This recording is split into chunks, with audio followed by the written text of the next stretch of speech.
subbed. If you're not, hit the button. And if you're listening on YouTube, hit the like. It's like walking in the room and hitting that light switch. Let's brighten up the place and get into the politics and BS. I wanted to just talk about this for a moment because when I hear these different polls and it's showing, oh, it's a dead heat between Joe Biden and Donald Trump, or Donald Trump's up these many, points and percentage of, who could win the race if it happened today, and all of these different things like that. I want to say, with regard to the polls, I don't really believe that people should pay attention to those polls as much as they do, because the honest truth about those polls is that it's a very small percentage of people that are even polled. Let's just be perfectly clear. It's a very small percentage of people that are polled for those polls. And I don't even know, I know I've never been polled before. And I don't even think that even in this day and age where we pretty much practically live with our cell phones, that the polls are even conducted that way so much. I think they're still, for the most part, polling people that have landline phones. How many people do you know still really have landline phones? I haven't had a landline phone since like 2003 or 2002. One of those.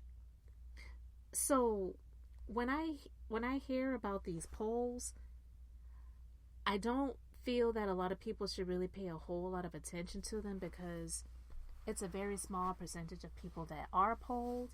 And two, there's so many different polls conducted by these different companies, and some of these different companies that conduct these polls, you have to question who is the backer of these polls, who owns them, do they have an agenda?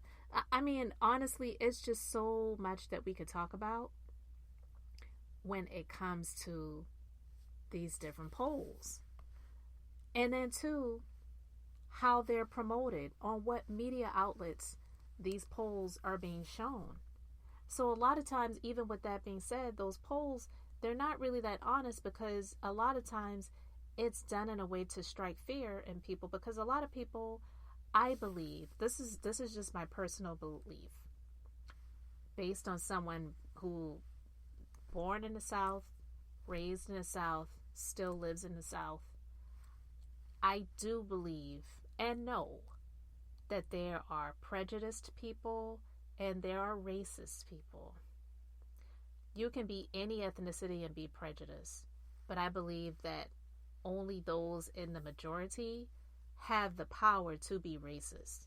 So when people say that some black people are the most racist people, black people don't have the power to be racist, because we don't own anything like that. We don't have the power structures in place. That's why when you hear about systemic racism, it's about the systems, and the systems are put in place by those who are in the majority. And when you look at the way politics is going right now, and you've got these people who are on the Supreme Court, where it's pretty much ridiculous, where they're turning things over, things that have been set in place for years, and now people are challenging things, and they're saying, well, you know what? Maybe things shouldn't be that way. Maybe blacks shouldn't have voting rights. Maybe women should not have the right to choose, even though for all of these years they have. And are turning things over and turning things around, right? And so those people that are doing those things, they have those positions of power where it involves the systemic racism, the systemic sexism. They have the power to do those things. And then you have a few of the good old, get in the good old boys club raccoons, like Clarence Thomas, like Tim Scott, like Byron Donalds, who look in the mirror and they don't see their color. They don't even see their own color. And they deny that racism exists. It's just absolutely disgusting. But, like I was saying, growing up in the South, born in the South, still living in the South, I know, even myself being a business owner, I work with people of all ethnicities.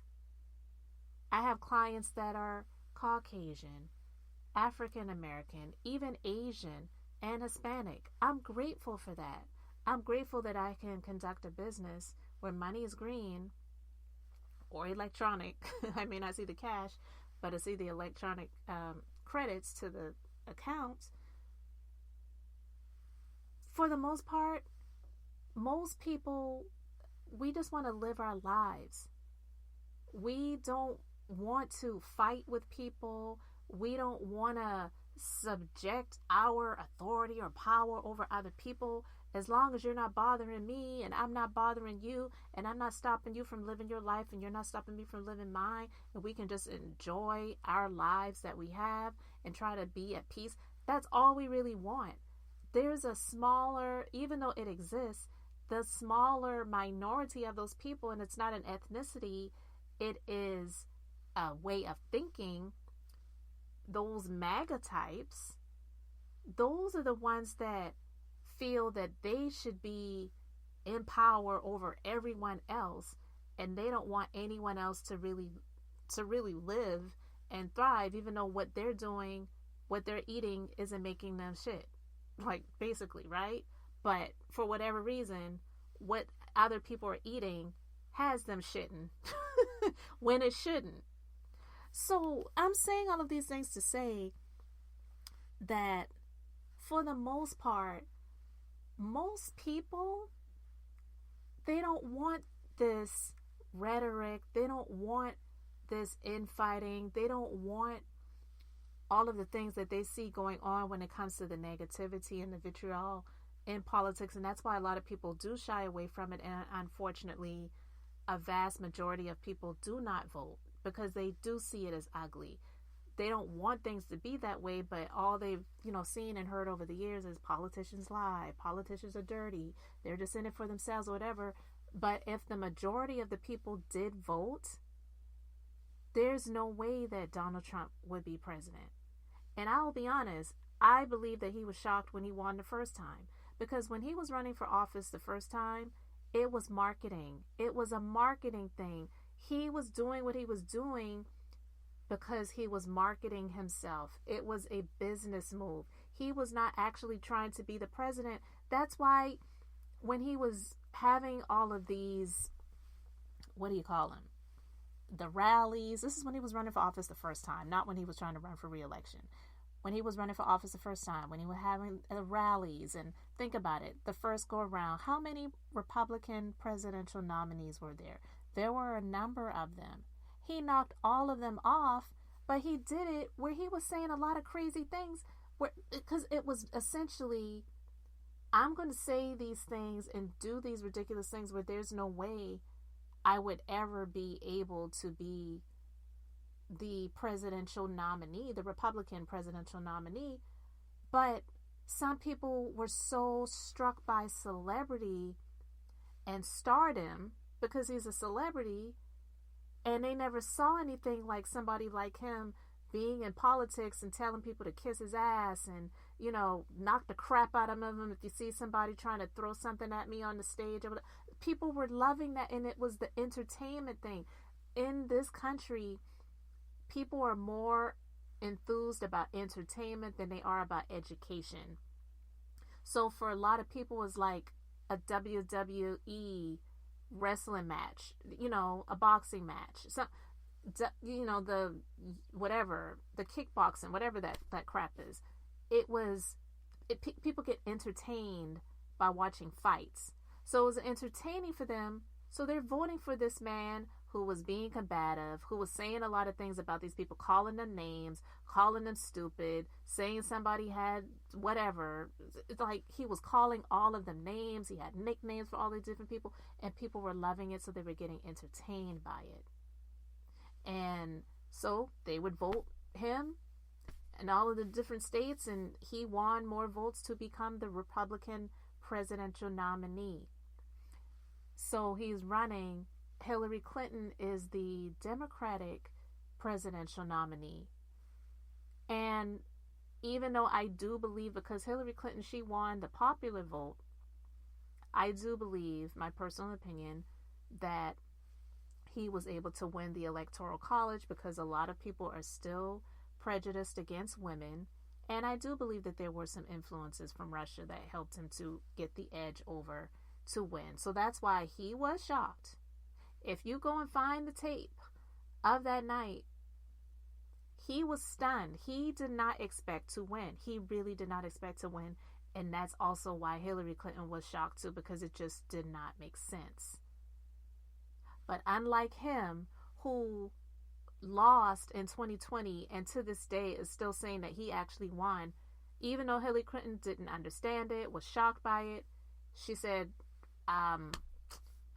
the people have spoken, and yeah, it looks like he's going to be your next president. She did not fight it. She didn't contest it. Didn't do any of what he's still doing to this day. So I'm saying all of those things to say, when it comes to these polls that they show on all of these different media outlets, we have to know that when it comes to the media, when it comes to the news outlets that is on television, it's programming your mind. They say things over and over again to program your thoughts. Television, tell a vision. You're watching it, you're listening to it over and over again. It's telling you a vision of what they want you to believe. So honestly, the media is not that trustworthy. So I can definitely say when Trump says fake news media, I agree with him on that on a number of levels. And here's another reason why I do. The media, for the most part, the owners of these media outlets are Trump donors. They're Trump supporters. They're they're super wealthy, and they see Trump as better for their bottom line than Joe Biden or any Democrat for that matter. So it's not even so much that they really love Trump, the owners of these media outlets. It's not so much that they're like these, I was about to say something, but I'm not going to say the word. These people who go to these rallies, because you're not going to see these super wealthy people at a Trump rally. The people you're going to see at Trump rallies are going to be the people who probably never even left their city or their town and traveled out of their state before. I'm just being honest. For the most part, that's who you're going to see at these rallies when Trump travels to these different states and cities to do these rallies, which these rallies are just him talking about himself or trying to say things to make people laugh. And it's like, what is this, like a stand-up comedy special? You might be a redneck if comedy special. And like, what is this? But people go there and they stand up and they're laughing at his dumb jokes, and he's talking about he'd rather die by getting eaten by sharks than by being electrocuted or whatever. I don't, what the hell is he talking about? But these people that go to these rallies, it's not these super wealthy people that own these media stations, right? But in all honesty, if we're really honest about it, these news outlets, they make money off of people watching what they're sharing. For them, Joe Biden is a snooze fest. He's boring. Donald Trump, hate him or love him, people are going to watch. People are going to hear what he says. And he says a lot of dumb crap and a lot of scary crap that is going to get people's attention. So honestly, for them, it's not only better for them to have Trump as the president for their money in terms of having to pay less of it in taxes. but also when it comes to the money that they make by having him be the president, because it's going to be something every day that they're going to be talking about when it comes to him.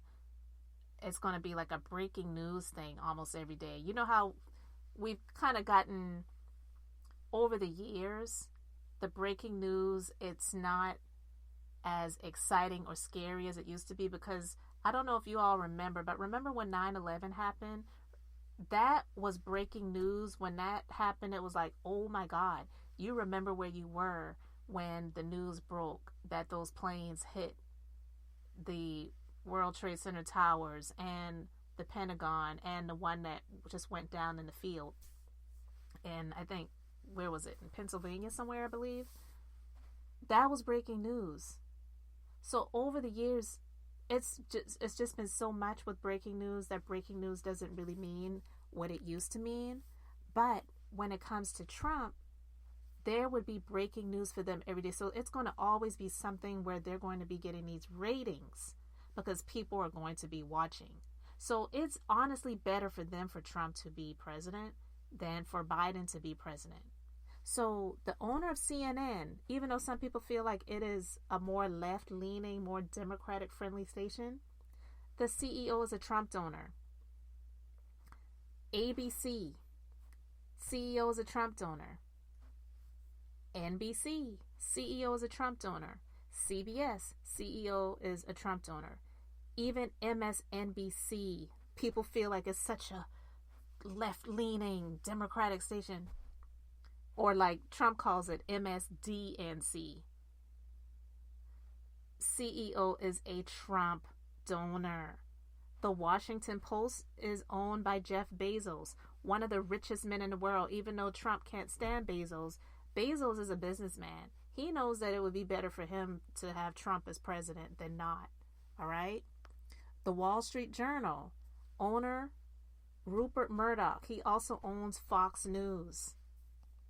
And the New York Times, the CEO is a Trump donor. So for a lot of these media outlets, it would be better for their bottom line for Trump to be president.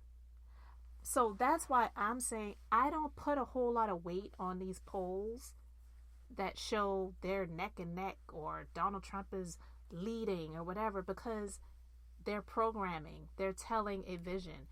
It's also to just kind of have people give up hope, to say, well, he's already got it in the bag. We might as well either not vote or just go ahead and vote for him. You know, go along to get along. If you can't beat him, join him. They are doing these things and putting these things out to control what people are thinking. And I just really hope that people smarten out. And that's why I'm just sharing what I can share and say what I can say. I'm not trying to persuade anyone either way, but I'm just hopefully sharing my views and hoping that people are just paying attention. Because for anybody to be asleep with all that's going on and it's just a few more months left of this crap, it's scary. You really need to wake up. And so I wanted to talk about that. I've been wanting to share that for a little minute now, so I'm just getting a chance to get around to it. So let me know your thoughts respectfully in the comment section. Thanks for being here. Thanks for liking and subscribing. I'm Beth, just being beautifully honest. So until next time, I wanted to keep it brief, beautiful, and now I'm going to say bye.